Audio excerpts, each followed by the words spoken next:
Hey, Tim. How's it going? I'm doing great. How you doing? I'm good. I'm pumped. That was a good quarterly. Yeah, right. So we just came off our quarterly. And for those of you who don't know, Tim Weerasiri is our CFO. And I think, are you going to get like a little 1-year anniversary gift like any day now? When is it? I got like a coupon code over Slack.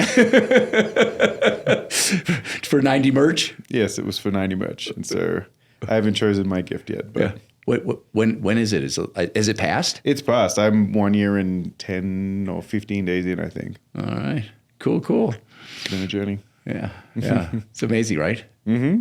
In some respects, it feels like just yesterday, but in some respects, it feels like you've been here for a long time. Yes, I agree. It's I'm still learning in some aspects, and then in other aspects, I feel like I've known everyone for a really long time. It just feels like a really natural fit. Yeah, which is really cool. So speaking of fit, we'll go before the fit, obviously. So, one of the things we love to do, the goal here is ultimately to do a podcast with every single one of the senior leaders on the leadership team. So just as much for our own people as it is for any of our ideal stakeholders who are interested in learning more about the senior leadership team. Mm-hmm. So I always, love to start with an origin story. You get to pick the, sort of from where you want to start, but just for everybody's, including like a lot of the folks in the company, just for everybody's benefit. Yeah. So I grew up in Australia and I did finance in university. Eventually, I sort of wandered around. I started in engineering, ended up in finance. I was always very strong on math and liked math. I come from a huge family of doctors, and so I thought about it many years later, in the last 5 years actually, but they're all very entrepreneurial, and they actually run good businesses for doctors, which is somewhat unusual actually, and surprisingly so. And so the way they sort of reframe problems and attack their businesses is sort of something I've been watching for a long time. And so it's something I learned. And then the entrepreneurial spirit was sort of, I guess it was in me a little bit. So when I left university, I joined KPMG, and all advice was, that's a good firm. This will serve you in good stead. And sure enough, it was. It was a really great experience. Yeah. I spent nearly a decade there. Loved sort of working with sort of smart people, working on like really big client stuff that actually matters, and compensation was fine. And so that sort of came up. I have like a triangle model for how I'm always assessing myself. I've told you about the triangle before. And so but you can share it with the folks. the idea is it's like an equilateral triangle. And so on each corner is like a key attribute. So there's like compensations on the one hand. On the bottom left is what am I working on? And on the bottom right is like, who am I working with? And if you're in equilibrium on all 3 points, then you're usually job satisfied and happy and able to run fairly hard. That's how I sort of evaluate my own situation constantly. And then it's also how I manage everybody who I work with, who are on my teams. Right. How I try to keep them all in equilibrium. It tends to lead happy, healthy people. Yeah. And so for a long time at KPMG, when I was sort of interviewing for roles to leave, I would go to this company. I don't want to name company names, but like large conglomerates where the brand name was solid. And I'd interview with this person who would be my manager, and I would walk away and I was like, I can't work for this person. Like they're just not smart, or whatever it happened to be. But and so that's why I stayed with the firm for as long as I did, because I just couldn't find somewhere where I could replicate my triangle, where I would want to work with the people who I was going to be with. And so as time progressed, I have always sort of followed the fire, really. I have a personality defect where I run towards fires. And so I've gone where it was busiest. I've worked on things that were interesting. And so while I was with the firm, I was doing IPOs for tech companies and dealing with software revenue recognition, which was extremely complicated back in the day. I became a specialist in that. Yeah. And so that made me really attractive to Silicon Beach companies in Los Angeles when I finally ended up in Los Angeles. I went from Australia to DC, New York, and then ended up in Los Angeles. And so while I was there, I joined Cornerstone On Demand. They were IPOing. That was a lot of work in a very short space of time. How big were they revenue and employee-wise when they went? So when they went public, they were, and I don't want to misspeak, but off from memory from a decade and a bit ago, it was, I believe we were at about between 180 and $200 million of revenue at the time of and a couple of thousand employees in Los Angeles and another 1,000 around the globe. Okay, yeah. Enterprise sales, so there's sellers all over the place. Yeah. And so I did that for a few years, and then I met the guys at Riot Games. Riot Games was actually across the street from Cornerstone in Santa Monica. I met a couple of them. They were having big issues. They were growing really, really fast. And so joined them at a really great time. And we saw sort of $1 billion of revenue growth in under 2 years. And when you started there, how many employees and how many dollars? So when I started there, I think it was 15 or 1,600 employees and about 300 or 400 million of revenue. And by the time I left, it was 2,500 and $1.5 billion of revenue. The growth was nuts. And so I saw a lot of interesting changes there, like the build out of the big campus that's in LA, the sale to Tencent. It was a lot of really interesting experience. You show up 1 month to close the books, and there's sort of $30 billion from a country you didn't realize you were in. The kinds of problems that are fun to deal with, you know? So that being in that company really sort of set a standard for me where I really enjoyed being in sort of a category defining company. Right. So they define the category that they're in, and that they're very much the market leader. And there is a very strong focus on talent and culture and making sure that who we bring on is who we are. And those sort of principles I took with me as I kept going in my career. Unfortunately, I haven't always been able to replicate that in every role, but I've always been seeking it, right? Yeah. And so from there, I went to a very small startup called Victorious. We were a digital influencer platform. Essentially, we were, what's the company now? OnlyFans. We were OnlyFans. Okay, yeah. But we were 7 years ahead of our time. And so timing is everything in startups, as I've learned. And so we were just ahead of the curve. And so we had raised $60 million from Klein Perkins and a couple of big investors. And so we had a really great team, built really great product. And we just couldn't get the product market fit to work at the time. We were just struggling really hard. YouTube sort of reacted to some of the stuff we were doing and crushed us. And so we were forced to strategically pivot. And the guys at Kleiner described it as the best executed pivot they've ever seen. We pivoted into the fitness space, and we essentially created Peloton without the bike, which again, if we had done that in 2020, we would have killed it. But we were 3 years too fast to market. And so that was just the story of being ahead of our time. Right. But we were able to sort of reposition the software we had built and the engineering team that we had at the time.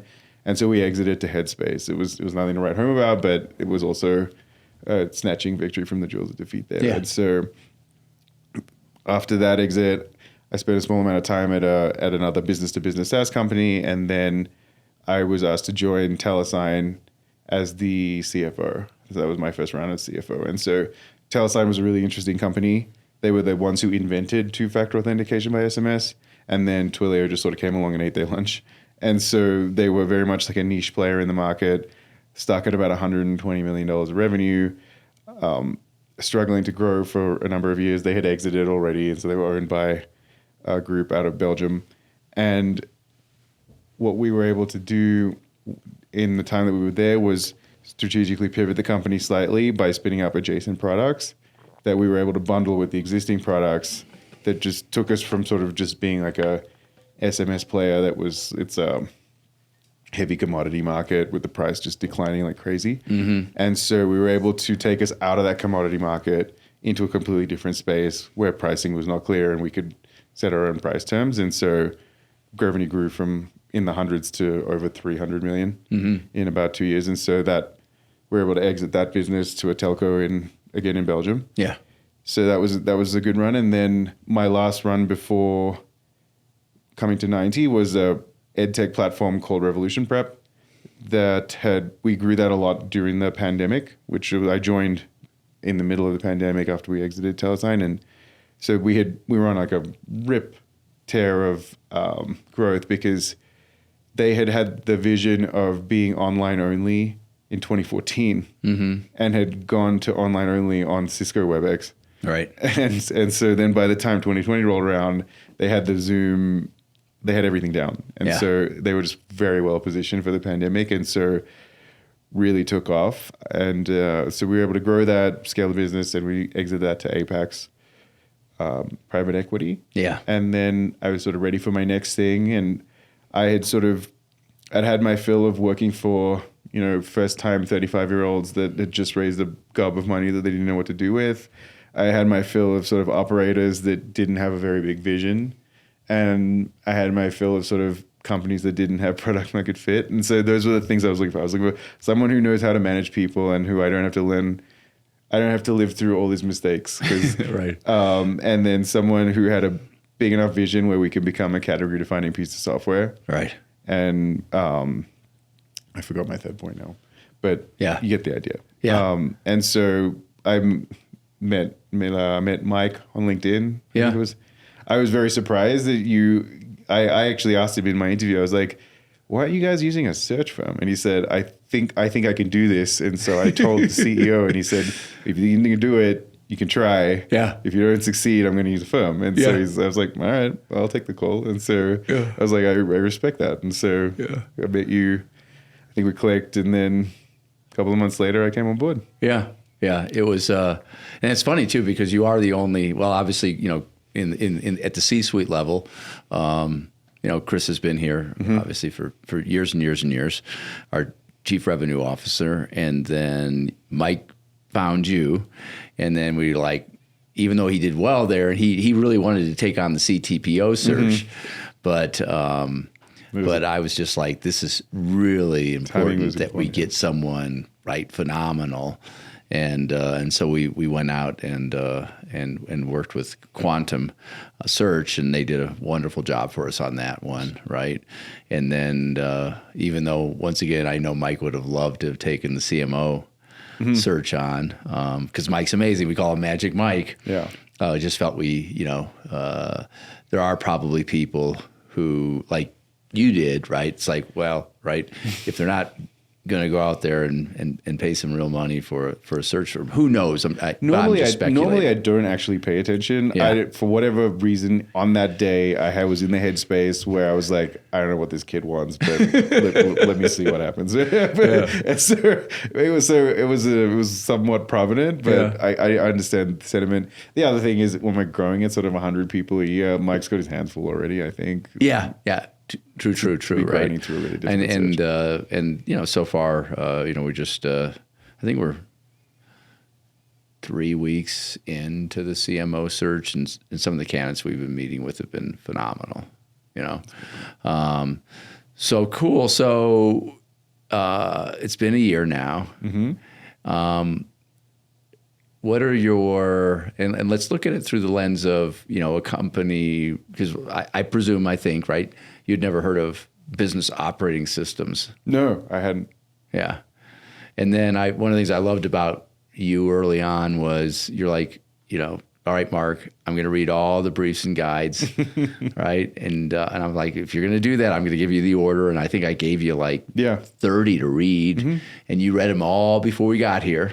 I read a lot. It's the best way to learn lessons. Someone else's mistakes. Yeah, right. And so you were great at just sort of getting up and really understanding all the stuff that we do. And now you've been here for a year. Through the lens of a CFO, what do you think of this crazy system that and in particular, it's like, we could even start today and go backwards, right?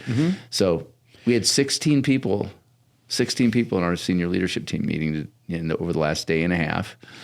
We got through all the rocks, the vision stuff, the vast majority of the problem-solving sessions on the first day. And today I taught for an hour and a half on structure. We reviewed our 9 core competencies.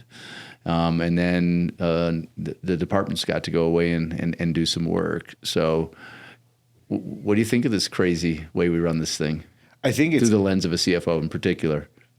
So from the lens of the CFO, it's awesome, and two, in my previous role, I was also the COO, and I had the number of times I've sat down and think like, I wish I had known about this, just because every quarterly planning was a new system, because we were just seeking for like, how do we do this? Right. How do we do it right? Yeah. And the number of times I've sat in a meeting and it was just a waste of time. Yeah. Was like, I can't even think about it, like how many times it was, but I have not done that for a year. Yeah. Like every meeting has an agenda. Every meeting we prioritize all the issues. Like the loudest, most toxic person in the room doesn't hog the airtime, right? Yeah. If we're done with the agenda in 45 minutes, you got 15 more minutes back in your day. Like, right. Otherwise, the meeting runs till the end of whatever Google says the meeting runs to, which is just another waste of time. And so, from an efficiency standpoint and a alignment standpoint, it's unreal. It's really what, like, I truly believe in my core, like everyone needs this. Yeah. Yeah. And so from a CFO standpoint, that is awesome. And then the other piece that I really appreciate is the data tab, all the KPIs that we run, and then just general awareness from you, from Chris on, like, I've had CEOs that just didn't look at the model, right? It's the opposite, right? And this one's too involved in the model. it's fine. And so just like understanding the model, and then I've often been able to create a lot of leverage in the business by understanding the business deeply, which is why I read all the guides, right? Yeah. And then understanding the model deeply. And then when you understand the levers in the model, you can go and lean on departments to like, hey, if you don't perform this now, like in 4 months' time, we're going to miss, right? Right. And so in this organization, I'm empowered to do that even more, because if I'm saying the model says something, like you, Chris, and others on the C-suite, like, and others in the senior leadership team understand the model to varying extents. Right. But everyone understands that it's important. Yeah. And everyone understands that it's correct. Right. And if we don't listen to it, it's a failure pattern, right? And so from a CFO standpoint, both like culturally how we approach running the business, and then the use of the operating system has just been awesome. Yeah. Yeah. And so that's where we are today. And so what are some of the other observations as you think about the last year, as you've come through this journey? Because, you understand, and I've pushed you a little bit, and you've taken it, right? But you understand like where I wanted us to be and where I was hoping you would do for us when you're doing it, right? Mm-hmm. You understand the math of the business across every single department. And we have 11 departments, and in theory, right, with the way we're breaking up the product, each of the products we're going to have we're breaking up the product into departments for all practical purposes. Which is also sitting in the meeting over this quarter. This is what I'm like. I've seen this work before. Yeah. Like, especially like if those product heads act like the rock stars that they usually are when the system is set up this way. Yeah. We're just going to win even faster. This is going to be great. Like, it's going to be good, right? This is exactly what I was hoping to see. And I'm like, this is great. And if I'm thinking about the last year, I can't remember who I was telling at the meeting, but like over the past year, we've told 12 people you're no longer on the top team in the company. Right. And there was no pushback really, right? Like everyone sort of like accepted that this was right for the business. Right. Understood their seat and their roles and responsibilities, understood the transition. The communication was really good too. Yeah. And it was just like a seamless transition. Yeah. Not quite seamless, but just because from my perspective. relatively speaking, yes. Right? And I think the other thing is, what we've done is now, I would argue that, we did a full day for the C-suite, and then we did, really a full day for the SLT and the C-suite, right? So you go from the 6 or 7 of us in the C-suite to now you add the 11 departments, and you're up at 18 people. And we already know that based upon decisions we made today and yesterday, we're probably going to be up to 22. Yeah, because right? the product things will probably product stuff and some other, and one other thing that we're working on, right? And so, but as Chris said, and both Chris and I, coached a lot of companies, and my largest leadership team that I've ever coached was 15, and now here we are knocking on 20. But it was like efficient and healthy, right? Because of the prep we did ahead of time. Yes. Right.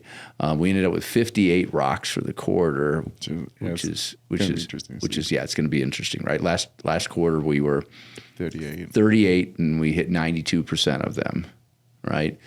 We were 8 for 8 at the company level, or 10 for 10, 8 for 8. I think we were 8 for 8 at the company level, and then 92% out of the 93% out of the 38. So, and we hit our numbers, and so it was an A quarter, which was awesome, obviously. But I think part of the transition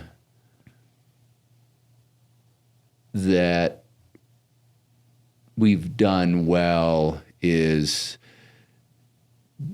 doing the 2-day quarterly, because I don't think it needs to be 2.5. I think we can get it right to C-suite, then SLT, right? So C plus all the department heads.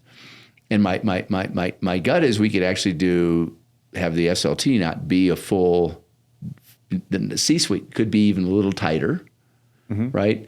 And then we could bring in people, right? We could towards the end of the day or something. Yeah, on the SLT, and then even get teaching in, because that's what we did today, right? Because we all felt like that, an hour and a half. And going forward, reviewing the 9 core competencies today was a little longer because it was the first run on version 2 of the survey tool, and seeing how it worked, and seeing how all the not just the words, but how it presented itself on a UI UX basis. And it was there's tweaking to be done, but we're at a great place, right?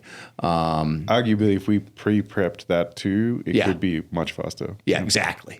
And we're also at 90% plus in every place except for process, and that's extraordinarily normal.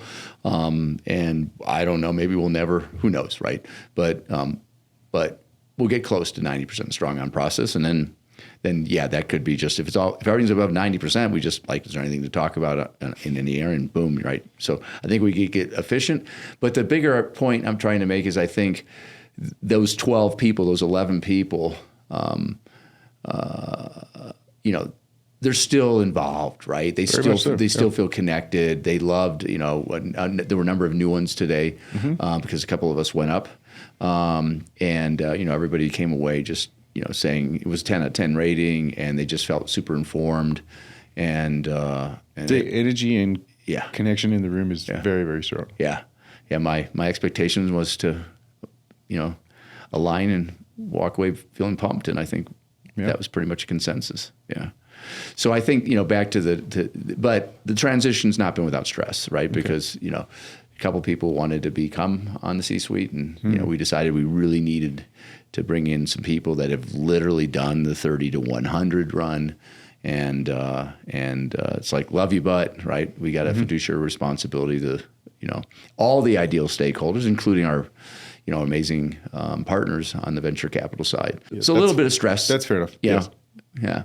But relatively speaking, pretty damn good. Yeah. I don't think I could think of another company where you could do that and it would be okay at the end. Yeah. But I think there's application of principles and frameworks to inform us in all the sort of gray areas is a real strength. Yeah. Yeah. What other observations when you think about from day 1 to day 370, 380, 75, 385, 380? The other thing I'm really enjoying is just the commitment to culture. Yeah. And so bringing on people who are similarly committed to culture and making sure we're maintaining the high bar, because, on the triangle where I'm assessing, what am I working on? Who am I working with? Yeah. If who am I working with gets worse over time as we just add people willy-nilly, that's a terrible experience, right? Yeah. Yeah. And so the commitment culture, I think it's really important. And I think it's been time consuming for all of us to grind through interviews and keep candidates engaged and all the rest of it. But definitely worthwhile. And some of the stuff we've been able to do, building out entire departments in under 12 months, it's been pretty amazing. Yeah. Well, and, we obviously two expressions we use all the time, right? Slow is smooth, smooth is fast, and then less is more until it's not. And there's a huge Venn diagram there, right? Venn overlap between those two concepts. And, I think, I was talking to Spencer Seal, right? Did a podcast with him, and we were just talking about, the visionary with tons and tons of ideas, but, and we talked about how, Chris gave me grief. He didn't give me grief directly, but he's like, guys, do we need 80, number ones in our long-term issues list, and I'm like, hey, some of these ideas literally go back 7-8 years, and we're not, but I go through it every single quarter, and I'm like, look, if this one just no longer makes sense, I'll kill it. But I reviewed it before this quarter, and there's just tremendous amount of stuff still to be done. But there's a lot of value to the 90-day sprint and just being focused on the things that matter. Yeah. And the whole prioritization process. It would be very easy in a less focused business to suddenly chase some market opportunity because the market is so ripe for us. Yeah. And any one of those could kill us because of the level of effort that's unexpected. Yeah. And gets back to, less is more until it's not. So, if we can just be this really super focused, and even though, people are going 58 rocks, you guys are super focused, but it's all on, it's just moving the current business forward. It's focusing on our ICP. There's no changes going on there. It's across 18 people as well. So it's 2 to 3 to 5 rocks per person is what's taught, right? And so it's not unreasonable. Not that big. Yeah. Yeah. See, I remembered the guides too. One other observation before we, last year, and sort of through your lens as both being a COO and being a CFO. My other favorite observation as a CFO is being chased down by investors trying to give us money. It's a very new experience, and it's a lot of fun. Yeah. Or being able to tell someone, NRR is 130%, and they just sort of fall off their chair and they don't quite understand. Right. What do you do? Right. In the SMB space. Yeah. And so being able to sort of enjoy the growth and then and interact with, outside parties, that's been very much a pleasure. Yeah. And it goes back to our commitment to knowing the KPIs, maintaining the KPIs, doing things that matter. And living, what I call our focus filters, right? You talked about the cultural stuff, right? But being very sort of focused on living our unique value proposition, being very focused on just serving our ideal customer. I think being very focused on always like job number one. And we talk about the three, sort of the three objectives that are constantly in our heads. Job number one is always maintaining, high trust relationships with all of our ideal stakeholders, and making sure everybody in the company understands what that means. And the truth is that we're working on that all the time because there's new people, right? But last year, right, brought in 68 people, new people. So we're constantly working on sort of reiterating and reiterating it. It's like its character, its competency, its connection. And, and the character stuff's, pretty straightforward, right? I mean, I think we've had, I don't know, I very few character issues over the time, right?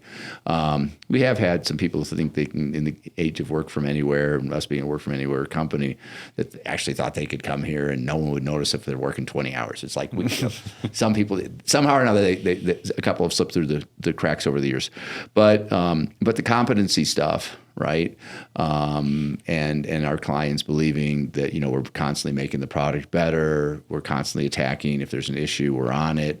24/7 support. They know they can get a hold of us 5 days a week, 24/7, 10 hours on Saturdays, 10 hours on Sundays. Focusing on all that stuff, and then the connection part, right? Just in connection and competency. Thinking about the brand, just always making sure that whatever we put into the world is something that we talked about it over the last 2 days, right? If you don't think that this is like at least an A- product, right? If you're not proud of this, right, 90% is an A minus, right? We'd like to use the word 90. But, you know, if it's not like something you're genuinely proud of, at least an A minus, right? Don't put it in the world, whether it's, you know, our product, whether it's advertising or you know, any of that stuff. So just keeping everybody, you know, always focused on building and maintaining those high trust relationships, I think, and giving a really good sense for what it means. That's, I think, served us well. Yeah. Yeah. It's the vision of sort of be one of the most trusted brands by 2030 is such a different vision to what you normally hear. It makes a big impact on people, I think, when they learn it and they have to try to understand it. Yeah. Yeah. It's not just like, let's sell the most soda we possibly can. Yeah. You know. Yeah. Yeah. Cool. Well, thank you, sir. And thank you for, you know, an amazing year. Likewise. You know, Been fun. So delighted to have you on this bloody team and part of this journey, man. I'm grateful to be here. All right, You've done a bud. great job. Thanks. Thank you.